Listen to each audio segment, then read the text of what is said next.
What's up YouTube? Dale here from Zephyr, and from yesterday's news, how could I not update Lightsworns? That's right, this is an update to my Chaos Swan build that I showed you guys pretty much like 6 months ago now. It's crazy. But I had to dust the deck off, put it back together to show you exactly what the deck looks like as it currently stands and how you want to get it ready for the new support which is going to be coming out the next year. So with all of that out of the way, please smash that like button, hit that notification bell and subscribe so you don't miss out on any more upcoming content. With all of that out of the way, I'm just going to dive headfirst into the profile and show you what we've got. So you're going to start off with your Lightsworn monsters. You're going to be rocking 3 Raiden. This is your main normal summon of the deck. This is the only Lightsworn monster that will give you a mill on its technical while it's on the field. Everything else mills during the end phase, apart from something like Minerva. Then, of course, you've got the card that is going to be even more important come the new support, and that is Wolf Lightsworn Beast. So this one is if it is just sent from the deck to the graveyard in general, you get to special summon it for free. Whereas with the new support, you actually have ways of putting this back to the top of the deck and then milling cards as well, which is where Felice will also come into play a little bit more relevant, because this one will only trigger if it is sent to the graveyard from the deck via a monster effect, and that's of course where the new Lightsworns come into play, because they'll be allowed to facilitate that a lot more. And then of course we've got 2 Lumina Lightsworn Summoner. So as I said previously, the best thing about Lumina is it's got the effect to discard a card and then target a level 4 or lower Lightsworn monster in your graveyard.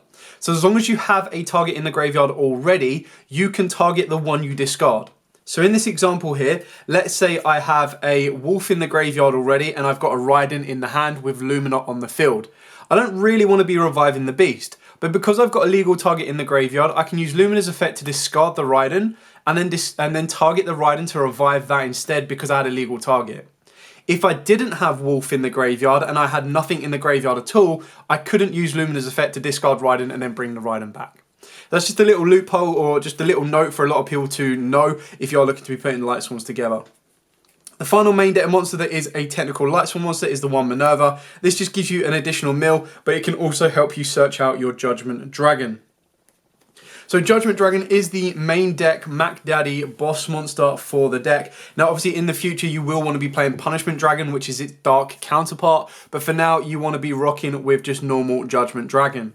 You can play 3 of this. You do need to control the mills a little bit with it because you want to ideally search it, draw it, get to it first before you mill all copies of it, and that's where the trap card can also come into play that allows you to search the Judgment Dragon when it is milled, but ideally you want Minerva to be doing that job anyway. Then for the dark counterparts for this, to make it the Chaos side, we do play a very small Danger Engine of the 1 Nessie, Sukanoko, Mothman, and of course Jackalope. And then bridging into our Chaos monsters with of course the 1 Chaos space, we are playing the 1 Levianeer, Collapse Serpent, Wyvern Buster, and Valkyria. Now you could play other Chaos cards you wanted to if you like your Chaos Emperor Dragon. You could also play the other Chaos monsters, just for the pure ability that you're going to get a little bit more out of them. But what I wanted to do is I didn't want to break down with the Chaos monsters too much because I want the Lightsworns to still do their job, while also ideally just going through 1 or 2 of these. So the other options are the Chaos Kriya and the Diana if you don't have access to some of these cards as well. Then the general mill cards that you're going to want in the graveyard that will either give you more board presence, they'll give you ways to get into synchro plays, you name it, is the 1 Destrudo the Lost Dragon, the 1 Performage Trick Clown, and then of course the 1 Plague Spreader Zombie. Now Plague Spreader Zombie is actually a little bit more important than the rest just because it's that level 2 tuner. So being able to get it onto the board, synchro into one of your level 10s, and then get it off into the graveyard and then bringing it back can be near invaluable. It's absolutely insane. Another monster that I feel is definitely worth picking up, and you can pick them up in Ultra Rare now thanks to one of the Battles of Legend, is of course Sakitama. Now the reason that I really like Sakitama is because it's probably the most free level 4 summon out there. And what I mean by that is the fact that it just normal summons itself as an additional normal. So it gives you ways of being able to play around interruptions on your Raiden. If you normal summon Raiden and it gets impermed, it gets veiled, it gets ashed, usually in the old days you would have to go, okay, cool, pass my turn, over to you, let's go.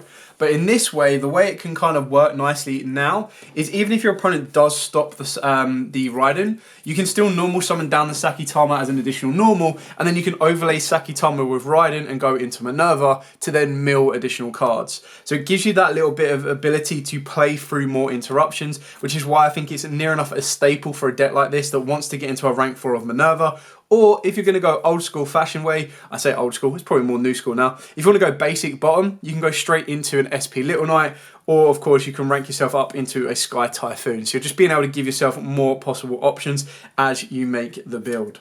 Now, if you wanted to play this, but you wanted to play it on a budget because you can't get hold of Imsetis, you can replace one Imseti with a third King Sark, and then the second Imseti with the Protection, and then you can place the third one with another one of the other ones that are a lot cheaper. You would lose a bit of consistency because obviously the idea of Imseti is to get you to the King Sark, but once you've got King Sark and it stays on the board, what this is going to give you direct access to is it's going to give you access to rank 8s, which can be protection from your from opponent's monster effects, as well as access to level 10 synchros, and of course board wipes, board mills, you name it. So when I mention board mills, you've got your zombie vampire, protection, you've got your Galaxy Eyes Photon Lord, and then just out and out non-target send of Ding, which can actually be really good in the Fire King matchup because obviously they can protect the Fire King Island from being destroyed, whereas Ding can just send it and then that's it, it's going to nuke their entire board. Carrying on with the rest of the generic spells, of course, we are playing a triple Solar Recharge alongside triple Charge of the Light Brigade. These are the best cards for your Lightsworn monsters. Sending the top 3 cards of your deck to the graveyard and then adding a level 4 or lower Lightsworn monster is near invaluable. But more times than not, what you'll find with Solar Recharge is you'll discard a Lightsworn monster, you'll draw 2 cards and then send the top 2 cards of the deck from the graveyard. Now, in my luck, with this, I usually draw the 2 cards I want to mill, and then I mill the 2 cards I want to draw. But that's just the way it is. Incredibly good draw card, and keeping in mind, Chaos Space can actually search you out your Lightsworn Wolf, and what that will give you the ability for, if you've got these in hand but you don't have Wolf, is this will give you Wolf that will allow you to discard it, draw cards, or mill card, search card. And that can search you out your Raiden or your Lumina, and hopefully if that mill is an additional Lightsworn or you have an additional Lightsworn in the hand, that's where the Lumina example comes up that I mentioned to you earlier. Then the generic cards, we've got the 1 Reasoning, the 1 Rotor, and of course the 1 Foolish Burial. So obviously Rotor is your 4th copy of Raiden. Foolish Burial is an additional extender because you can just Foolish Burial Wolf and go from there. And then Reasoning can act as a free special summon or as an additional mill, because if they call it correctly, it goes to the graveyard. Not the end of the world. If they call it incorrectly, it summons to your board. And keeping in mind, it will constantly keep milling cards like Felice and Wolf, because it only special summon a card that can be normal summoned or set. So that's it for the main deck. It is way over 40. I believe it is currently 48 cards at the moment, but because we are milling a huge amount, it's not that big of an issue, but I'm just trying to find the cards to cut down. Like, you're trying to balance the chaos, so you've got ways to kind of crack back, while also being able to just naturally start your plays anyway.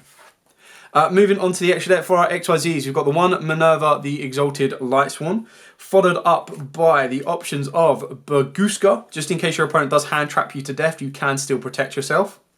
The 1 Ding, the Orchestra of the Evening Star, just because you being able to send cards can be very important.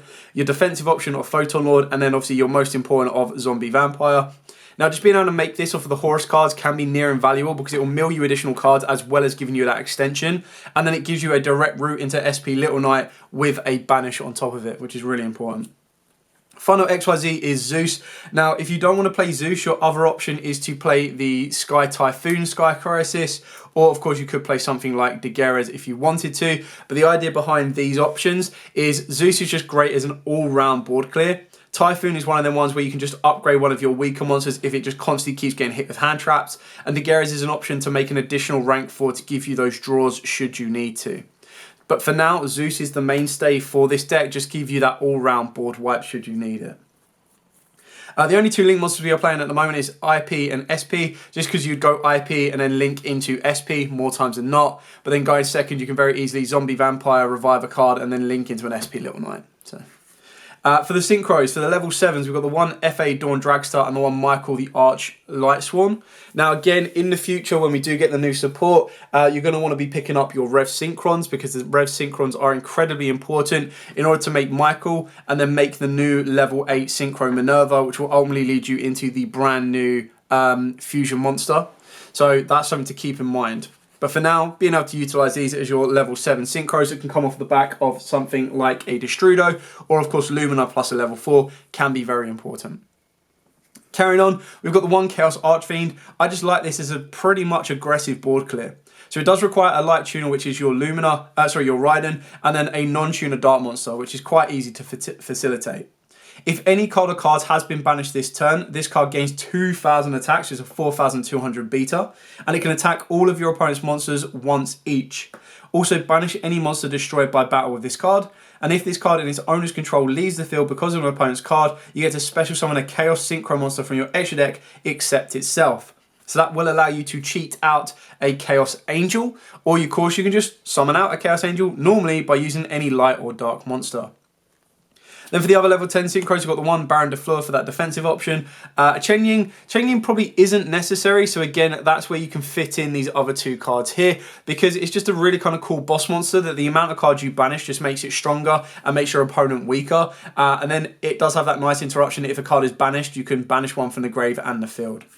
And then the final card is a Psychic End Punisher, because when you're activating a Destrudo plus any level 4 monster, you're already paying half your life points to summon back the Destrudo. So then syncing that with any level 4 monster gives you a very fat stacked Psychic End Punisher that can hopefully one-shot your opponent if you need it. So it does give you that ability, if your opponent is constantly interrupting you, constantly hitting all of your interruptions, that you do have these last minute one card regains, one card OTKs, you name it.